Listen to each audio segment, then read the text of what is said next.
What got me interested in hunting was my food and understanding where my food came from and wanting to have a hand in that process. So the transition for me going to the grocery store to hunting and finding most of my food in the wild was the process of going from Pop-Tarts and ramen noodles and not really thinking about what I was eating.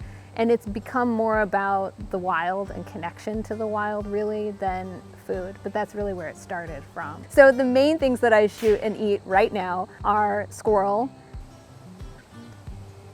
and turkey. I've gotten into waterfowl recently.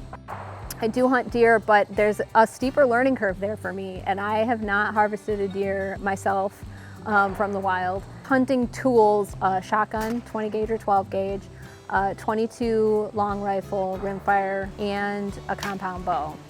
As a woman getting into hunting, a lot of the advice that I've gotten has been targeted with the assumption that it's easy to find a mentor or a guide, and it's not the same. And when I have found people who are willing to mentor me, there's always sort of a vetting process of wanting to understand exactly what their interests are in helping me and wanting to make sure that it's a safe space for me to go and get into that process.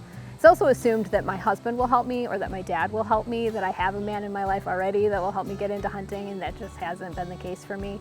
So finding other women who hunt has been super valuable. I have taken from hunting into my daily life a willingness and ability to learn from failure, even seeking out new things to learn so that I can have that experience of not being good at something and then learning from that process, but also connection to nature and the ecological cycles that I never really understood before. My takeaway would be that if there's something you want to try, jump in and persist and find a way and make it happen, because it can change your life. I would never have guessed that hunting would be the thing that would change my life the way that it has.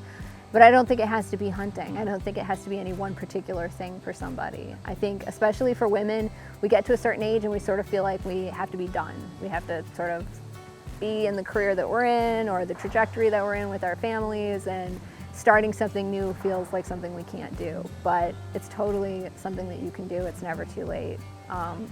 So yeah, learn something new. What does squirrel taste like? Okay, so squirrel tastes amazing. I know that you've probably heard lots of terrible things about it, but it is like a blend between pork and poultry. So it's kind of a lighter meat than pork is, but it's got like a fat that's almost the consistency of frog legs, if you've ever had frog legs. I know that's another sort of out there one, but it is so delicious. It makes amazing tacos, amazing pot pies, great pasties. I'm gonna try sausage this year, so some breakfast, squirrel breakfast sausage.